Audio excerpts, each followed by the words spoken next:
रुक जाइए। अगर आप अभी भी हर रिश्ते में, हर सपने में, हर लड़ाई में अपनी पूरी जान लगा रहे हैं, तो हो सकता है कि आप अपनी जिंदगी की सबसे बड़ी गलती कर रहे हो। सुन लीजिए, हर जगह जान लगा देना बहादुरी नहीं होती।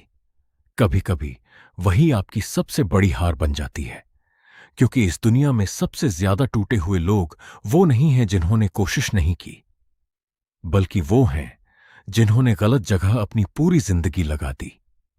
एक ऐसा रिश्ता जो कभी आपका था ही नहीं, एक ऐसा सपना जो अब सिर्फ आदत बन चुका है, एक ऐसी उम्मीद जो हर दिन आपको अंदर से तोड़ रही है। और सबसे बड़ा सवाल, आखिर कब तक आप उस दरवाजे को खटखटाते रहेंगे जो कभी खुलने वाला ही नहीं? कब तक उस इंसान को मनाते रहेंगे जिसे आपकी परवाह ही नहीं? कब तक उस रास्ते पर चलते रहेंगे जो कहीं जाता ही नहीं? यही सवाल एक दिन भगवान बुद्ध से भी पूछा गया था, लेकिन बुद्ध ने उत्तर नहीं दिया। उन्होंने सिर्फ मुस्कुराकर कहा, चलो मैं तुम्हें उत्तर दिखाता हूं। और उसके बाद शुरू हुई 4 दिनों की ऐसी यात्रा जिसने सिर्फ एक इंसान की नहीं, सोच की दिशा बदल दी। आज हो सकता है इस कहानी का हर शब्द आपकी जिंदगी का सबसे बड़ा सच बन जाए, तो अंत तक जरूर सुनिए, क्योंकि आज फैसला होगा, जान लगा दो या जाने दो। संध्या का समय था। सूर्य धीरे धीरे क्षितिज के पीछे छिप रहा था और उसकी सुनहरी किरणें घने जंगल के बीच बसे शांत विहार को एक अद्भुत आभा से भर रही थीं। चारों ओर ऐसी नीरवता थी कि बहती हवा और पत्तों की हल्की सरसराहट भी किसी मधुर संगीत जैसी लग रही थी। उसी समय एक व्यक्ति भगवान बुद्ध के पास पहुंचा। उसके चेहरे पर थकान साफ दिखाई दे रही थी, लेकिन वह शरीर की थकान नहीं थी। वह वर्षों से अपने भीतर उठाए हुए बोझ की थकान थी। उसने बुद्ध के सामने बैठकर धीरे से कहा कि जीवन भर उसने एक ही बात सुनी है, अगर सफल होना है तो पूरी जान लगा दो। उसने यही किया। हर रिश्ते को बचाने में अपनी पूरी ताकत लगा दी। हर सपने के पीछे अपनी नींद, अपना समय और अपनी शांति लगा दी। जब कोई साथ छोड़कर गया, तब भी वह उसे रोकने में लगा रहा। जब कोई अवसर बार बार असफल हुआ, तब भी उसने उसे छोड़ने से इनकार कर दिया। उसे हमेशा लगता रहा कि शायद अगली कोशिश सब बदल देगी। लेकिन आज उसके पास सफलता से अधिक थकान थी, उम्मीद से अधिक खालीपन था और आत्मविश्वास से अधिक भ्रम था। उसकी आंखों में आंसू आ गए और उसने पूछा, भगवान, मैं कैसे पहचानूं कि कब पूरी जान लगा देनी चाहिए और कब किसी चीज को जाने देना चाहिए? भगवान बुद्ध ने उसकी बात पूरी शांति से सुनी। उन्होंने कोई उपदेश नहीं दिया, कोई लंबा उत्तर नहीं दिया। कुछ क्षण तक मौन रहने के बाद उन्होंने केवल इतना कहा, यदि मैं तुम्हें अभी उत्तर दे दूंगा तो तुम उसे सुन लोगे, लेकिन समझ नहीं पाओगे। सत्य तब समझ आता है जब मन उसे अपनी आंखों से देख ले। कल सूर्योदय से पहले मेरे साथ चलना।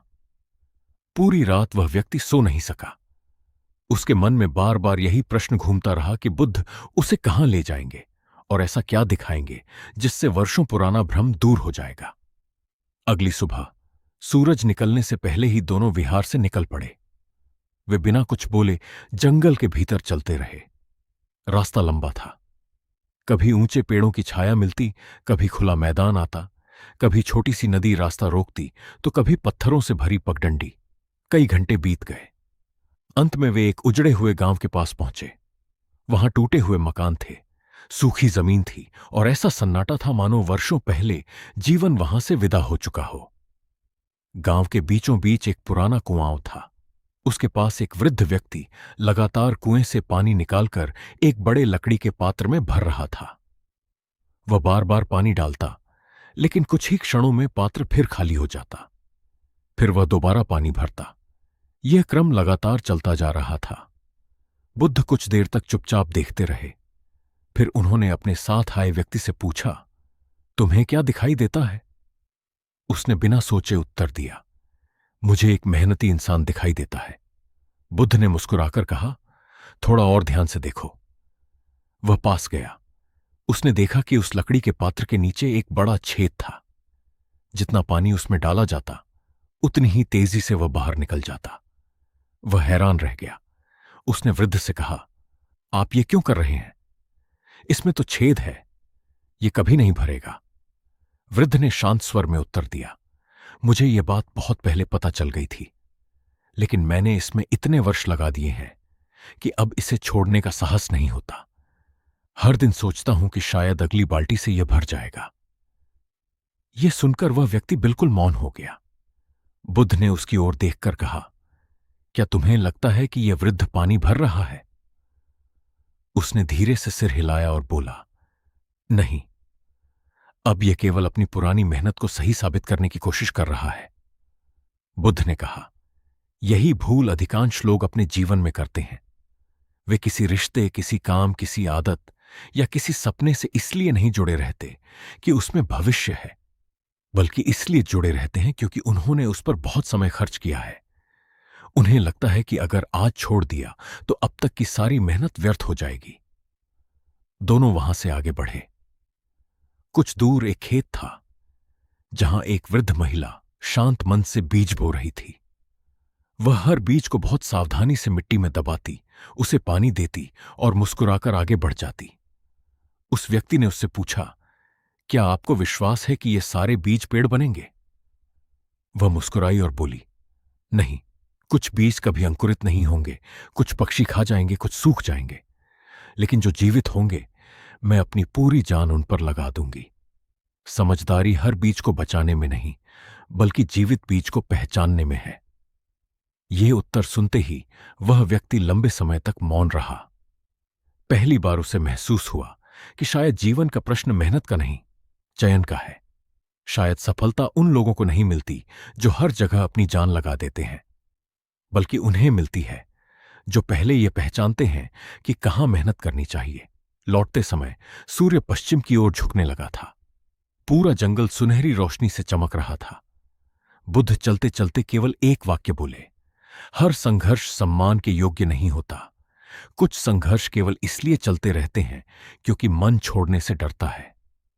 वह व्यक्ति कुछ नहीं बोला, लेकिन उसके भीतर वर्षों से जमा एक भ्रम पहली बार टूटने लगा था। उसे अभी उत्तर पूरी तरह नहीं मिला था, पर अब वह सही दिशा में चल पड़ा था। अगली सुबह जब आकाश पर हल्की लालिमा फैल रही थी और ओस की बूंदें घास पर मोतियों की तरह चमक रही थीं, भगवान बुद्ध फिर उसी व्यक्ति को अपने साथ लेकर जंगल की ओर निकल पड़े। आज उसके चेहरे पर पहले जैसी बेचैनी नहीं थी, लेकिन उसके भीतर अभी भी एक प्रश्न जीवित था। उसे समझ आने लगा था कि हर जगह मेहनत करना बुद्धिमानी नहीं है, फिर भी वह यह जानना चाहता था कि सही और गलत संघर्ष की पहचान कैसे की जाए। कई घंटों तक चलने के बाद वे एक शांत नदी के किनारे पहुंचे। नदी का पानी साफ था, लेकिन उसका बहाव बहुत तेज था। किनारे पर दो नावें रखी थीं। एक नई, मजबूत और चमकती हुई थी, जबकि दूसरी बहुत पुरानी थी। उसकी लकड़ियां सड़ चुकी थीं, तले में कई जगह दरारें थीं और किनारों पर काई जम चुकी थी। बुद्ध ने बिना कुछ कहे उस पुरानी नाव की ओर संकेत किया और उसे पानी में उतारने के लिए कहा। उसने नाव को नदी में धकेला और उसमें बैठ गया। जैसे ही नाव आगे बढ़ी, पानी धीरे धीरे अंदर भरने लगा।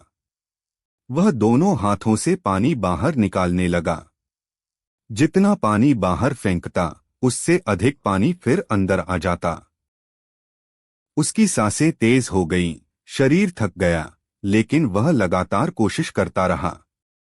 कुछ ही देर में नाव लगभग डूबने लगी और उसे किनारे लौटना पड़ा। बुद्ध ने शांत स्वर में पूछा, क्या तुमने अपनी पूरी शक्ति लगा दी? उसने थके हुए स्वर में उत्तर दिया, हाँ, मैंने पूरी जान लगा दी। बुद्ध ने फिर पूछा, फिर भी नाव क्यों नहीं बची? उसने पहली बार बिना सोचे उत्तर दिया, क्योंकि नाव ही टूट चुकी थी। मेरी मेहनत कम नहीं थी, लेकिन जिस चीज को बचाने की कोशिश कर रहा था, वही बचने लायक नहीं रही थी। बुद्ध ने कोई टिप्पणी नहीं की। वे पास बैठे एक वृद्ध नाव बनाने वाले के पास गए। उसकी आंखों में अनुभव की गहराई थी और हाथों में वर्षों की मेहनत के निशान। बुद्ध ने उससे पूछा, तुम इस पुरानी नाव को क्यों छोड़ बैठे? वृद्ध ने मुस्कुराकर उत्तर दिया, मैंने वर्षों तक इसे बचाने की कोशिश की। एक छेद बंद करता तो दूसरा खुल जाता। एक दिन समझ आया कि मैं नाव को नहीं, अपने पुराने फैसले को बचाने की कोशिश कर रहा हूं।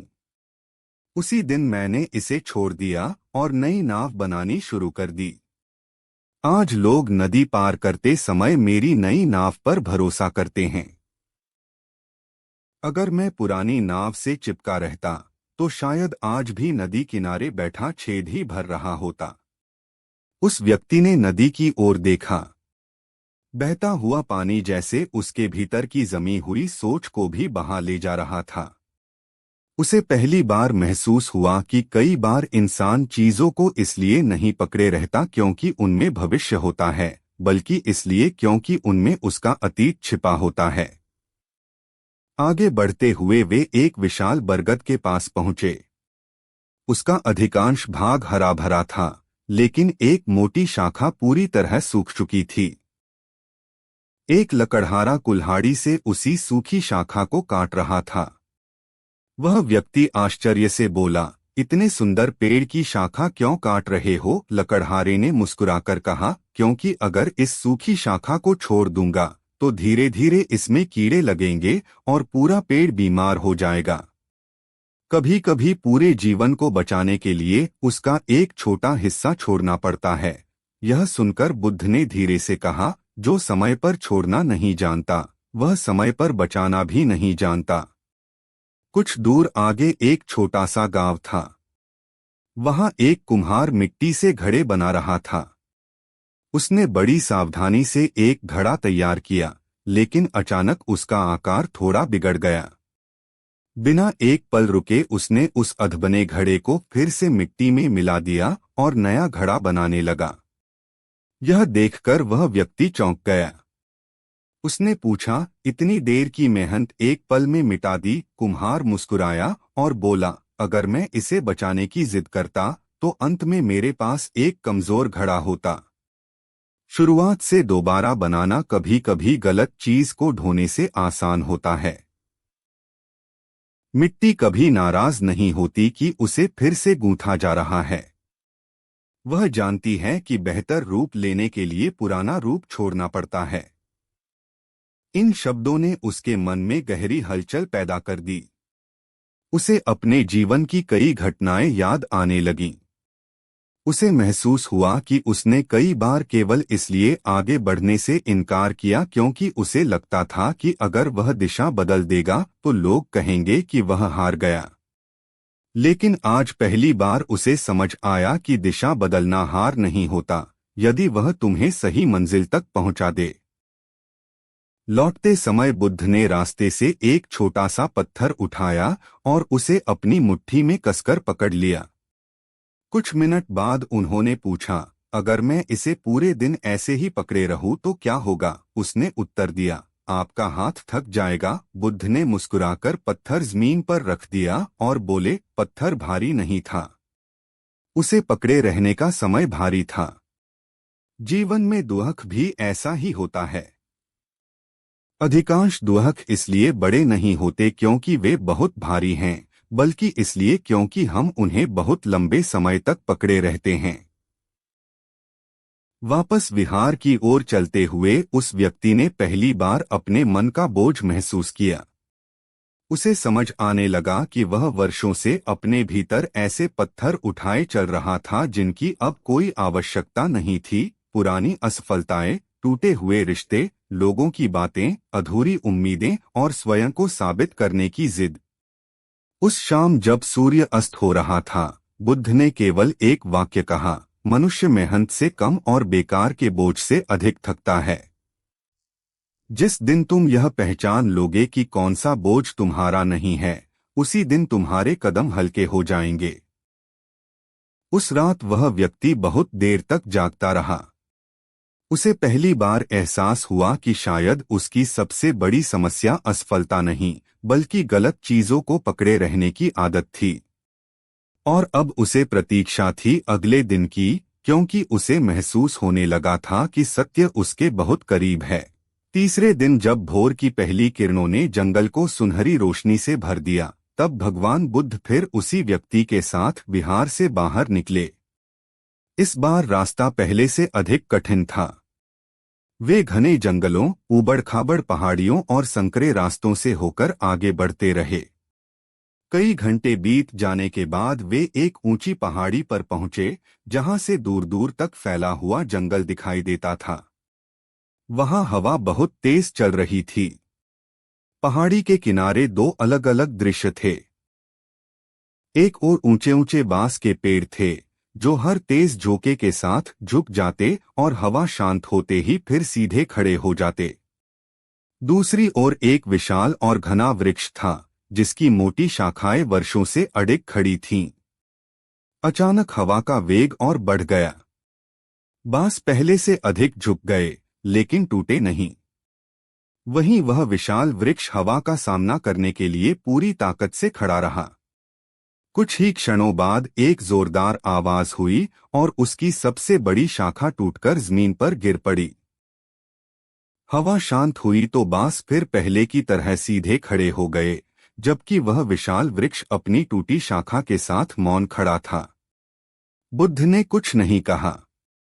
उन्होंने केवल उस दृश्य की ओर देखने का संकेत किया।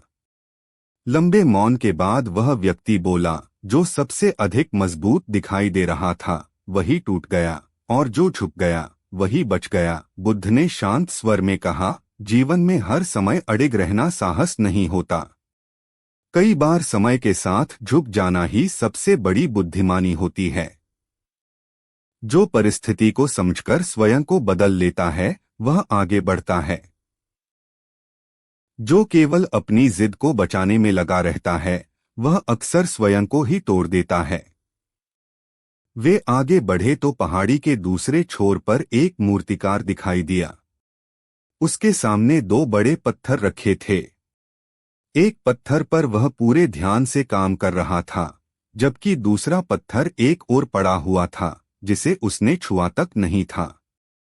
उस व्यक्ति ने पूछा, क्या यह पत्थर अच्छा नहीं है? मूर्तिकार मुस्कुराया और बोला, दोनों पत्थर पहाड़ से साथ आए थे। दोनों देखने में लगभग एक जैसे हैं। लेकिन जब मैंने इन्हें ध्यान से देखा, तो पता चला कि इस दूसरे पत्थर के भीतर बहुत महीन दरारें हैं। अगर मैं महीनों तक इस पर मेहनत भी करूं, तो अंत में यह टूट जाएगा। इसलिए मैंने अपनी सारी ऊर्जा उस पत्थर पर लगाई, जिसमें सचमुच एक सुंदर मूर्ति छिपी है। वह व्यक्ति कुछ क्षणों तक उस अधूरे पत्थर को देखता रहा। उसे लगा कि कितनी बार उसने भी अपने जीवन में ऐसी ही दरारों को नजरअंदाज किया था। वह उन लोगों को बदलने की कोशिश करता रहा जो बदलना ही नहीं चाहते थे। वह उन परिस्थितियों को सुधारने में लगा रहा जिनमें सुधार की कोई इच्छा ही नहीं थी। उसे पहली बार समझ आया कि केवल मेहनत करने से चमत्कार नहीं होते। मेहनत तभी फल देती है जब सामने संभावना भी जीवित हो।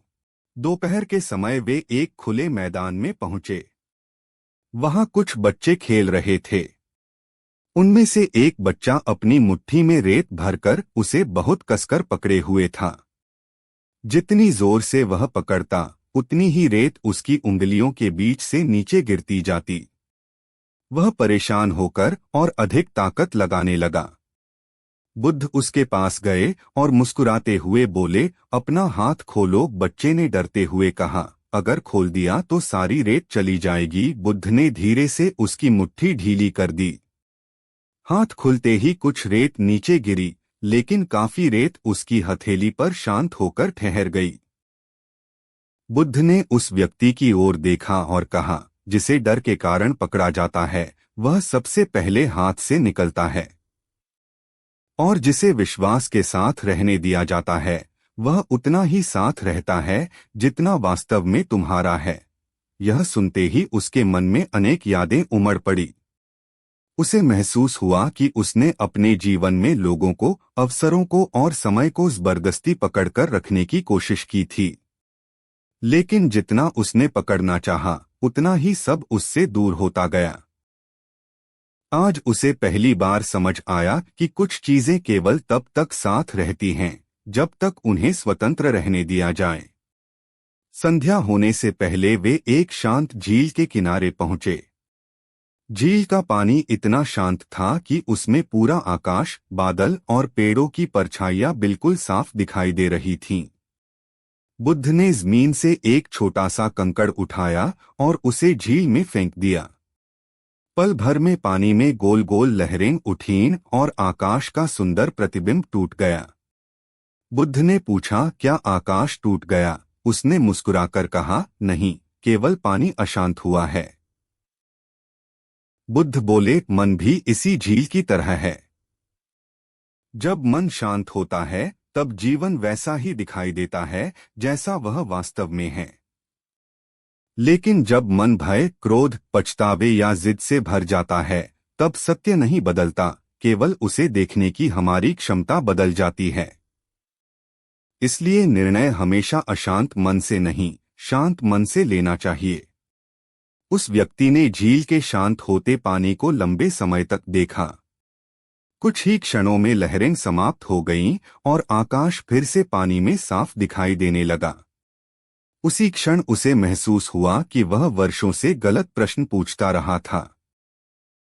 वह हमेशा सोचता था कि उसे कितना संघर्ष करना चाहिए, जबकि सही प्रश्न यह था कि क्या उसका संघर्ष उसे भीतर से जीवित बना रहा है या केवल उसके अहंकार को संतुष्ट कर रहा है। बुद्ध उसकी ओर देखकर मुस्कुराए और बोले, जहां संघर्ष तुम्हारे भीतर साहस, शांति और विकास पैदा करे, वहां अपनी पूरी जान लगा दो। लेकिन जहां संघर्ष तुम्हारे भीतर केवल डर, क्रोध और खालीपन छोड़ जाए, वहां रुककर स्वयं से पूछो कि क्या यह वास्तव में तुम्हारा मार्ग है। उस शाम लौटते समय जंगल पहले जैसा ही था, लेकिन उसे सब कुछ बदला हुआ महसूस हो रहा था। पेड़ों की सरसराहट अब उसे किसी उत्तर जैसी लग रही थी।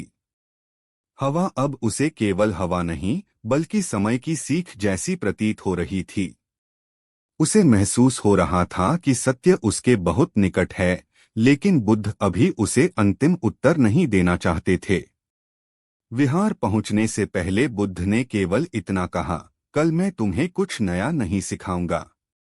कल तुम स्वयं अपने जीवन को देखोगे और वही तुम्हारा सबसे बड़ा गुरु होगा।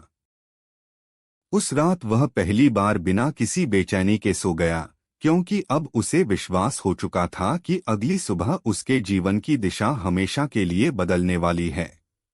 चौथे दिन जब सूर्य की पहली किरणों ने विहार को सुनहरे प्रकाश से भर दिया, तब भगवान बुद्ध एक बार फिर उस व्यक्ति को अपने साथ लेकर जंगल की ओर निकल पड़े। इस बार यात्रा पहले की तरह लंबी नहीं थी। वे एक ऊंची पहाड़ी पर पहुंचे, जहां से दूर दूर तक फैली घाटियां, बहती नदियां, छोटे छोटे गांव और अनगिनत रास्ते दिखाई दे रहे थे। वहां खड़े होकर ऐसा लगता था मानो पूरा जीवन एक साथ आंखों के सामने फैल गया हो। कुछ देर तक दोनों मौन रहे। फिर बुद्ध ने पूछा, जब तुम यहां से नीचे देखते हो तो तुम्हें सबसे अधिक क्या दिखाई देता है? उसने ध्यान से चारों ओर देखा और उत्तर दिया, मुझे अनेक रास्ते दिखाई दे रहे हैं। कुछ सीधे हैं, कुछ कठिन हैं, कुछ जंगलों में खो जाते हैं और कुछ दूर तक स्पष्ट दिखाई देते हैं। बुद्ध ने शांत स्वर में कहा, यही जीवन है। मनुष्य सोचता है कि उसके सामने केवल एक ही रास्ता है, इसलिए वह उसी से चिपक जाता है। लेकिन जीवन हर दिन नए मार्ग खोलता है। समस्या रास्तों की कमी नहीं, बल्कि पुराने रास्ते को छोड़ने के डर की होती है। इतना कहकर बुद्ध उसे पहाड़ी के दूसरे किनारे पर ले गए। वहां एक बहुत पुराना वृक्ष खड़ा था। उसका तना मोटा और मजबूत था, लेकिन उस पर अनगिनत निशान बने हुए थे। पहली नजर में वे सामान्य प्रतीत होते थे, पर पास जाकर देखने पर स्पष्ट हुआ कि वे आंधियों के नहीं, बल्कि वर्षों तक बंधी रस्सियों के निशान थे। बुद्ध ने पूछा, तुम्हें क्या लगता है, इस वृक्ष को सबसे अधिक चोट किसने पहुंचाई होगी? उसने उत्तर दिया, शायद तूफानों ने। बुद्ध मुस्कुराए और बोले, नहीं, तूफान आते थे और चले जाते थे, लेकिन ये रस्सियां वर्षों तक इसी स्थान पर बंधी रहीं। सबसे गहरे घाव हमेशा वही देते हैं जो लंबे समय तक हमारे साथ रहते हैं। जीवन में मनुष्य बड़ी घटनाओं से कम टूटता है, लेकिन रोज रोज के छोटे डर, अधूरे पछतावे, दूसरों की राय, स्वयं को साबित करने की जिद और बीते हुए कल का बोझ उसे धीरे धीरे भीतर से खोखला कर देता है। उस व्यक्ति ने अपनी आंखें बंद कर लीं। उसे अपने जीवन की अनेक घटनाएं याद आने लगीं। कितनी ही बार उसने केवल लोगों की स्वीकृति पाने के लिए ऐसे निर्णय लिए जो उसके मन के विरुद्ध थे। कितनी ही बार उसने ऐसे रिश्तों को बचाने की कोशिश की जहां सम्मान समाप्त हो चुका था। कितनी ही बार उसने उन अवसरों के पीछे वर्षों लगाए जो कभी उसके लिए बने ही नहीं थे। उसे लगा जैसे उसके मन पर भी अनगिनत अदृश्य रस्सियां बंधी हुई थीं। वह आगे बढ़ना चाहता था, लेकिन हर रस्सी उसे पीछे खींच लेती थी। कुछ देर बाद बुद्ध ने जमीन से एक पुराना थैला उठाया। उसमें छोटे बड़े कई पत्थर भरे हुए थे। उन्होंने वह थैला उस व्यक्ति के कंधे पर रख दिया। शुरुआत में उसे कोई विशेष कठिनाई नहीं हुई। दोनों धीरे धीरे चलने लगे। कुछ ही दूर जाने के बाद उसके कदम भारी होने लगे। थोड़ी और दूरी पर उसकी सांसें तेज हो गईं। अंततः वह रुक गया और बोला, अब मैं आगे नहीं चल सकता। बुद्ध ने पूछा, क्या रास्ता कठिन था? उसने कहा, नहीं, रास्ता पहले जैसा ही था। बुद्ध ने फिर पूछा, फिर तुम क्यों रुक गए? उसने उत्तर दिया, क्योंकि यह बोझ अब मेरी शक्ति से अधिक हो गया है। बुद्ध ने मुस्कुराते हुए थैले से एक एक करके पत्थर निकालने शुरू किए। हर पत्थर निकालते ही थैला हल्का होता गया। कुछ ही क्षणों में वह फिर सहजता से चलने लगा। बुद्ध बोले, जीवन का मार्ग अक्सर उतना कठिन नहीं होता जितना हम समझते हैं। कठिन हमारा बोझ होता है। पुराने दुख, अधूरे सपने, असफलताओं का डर, दूसरों की अपेक्षाएं और स्वयं को हर समय सही साबित करने की जिद, ये सभी मन के पत्थर हैं। जब तक इन्हें उठाए रखोगे, हर रास्ता कठिन लगेगा। जिस दिन इन्हें उतार दोगे, वही रास्ता आसान प्रतीत होगा। चलते चलते वे एक बहती नदी के किनारे पहुंचे। नदी का जल शांत था, लेकिन वह बिना रुके आगे बढ़ रही थी। बुद्ध ने कहा, इस नदी को देखो। क्या यह हर पत्थर से लड़ती है? उसने कहा, नहीं। जहां पत्थर मिलता है, वहां यह अपना मार्ग बदल लेती है। बुद्ध बोले, इसीलिए यह अंततः समुद्र तक पहुंच जाती है। यदि यह हर पत्थर से टकराकर उसे हटाने की जिद करती, तो शायद कभी अपनी मंजिल तक न पहुंचती। बुद्धिमानी हर बाधा से लड़ने में नहीं, बल्कि यह पहचानने में है कि किस बाधा के पास से निकल जाना अधिक उचित है। यह सुनते ही उसके भीतर जैसे वर्षों से जमा धुंध साफ होने लगी। उसे समझ में आ गया कि वह हर समस्या को अपनी परीक्षा समझता रहा, जबकि कई समस्याएं केवल दिशा बदलने का संकेत थीं। उसने हर बंद दरवाजे को खोलने की कोशिश की, जबकि जीवन उसके लिए कहीं और एक खुला द्वार तैयार कर रहा था। उसने हर टूटती चीज को बचाने की कोशिश की, जबकि समय उसे कुछ नया देने की तैयारी कर रहा था। सूर्य अब अस्त होने लगा था। आकाश सुनहरे और लाल रंगों से भर गया था। बुद्ध वहीं नदी किनारे बैठ गए और अंतिम बार बोले, आज तुम्हें कोई नया उत्तर नहीं दूंगा। अब तुम स्वयं बताओ कि जीवन का सबसे बड़ा रहस्य क्या है? वह व्यक्ति कुछ देर तक शांत बैठा रहा। फिर उसकी आंखों से आंसू बहने लगे।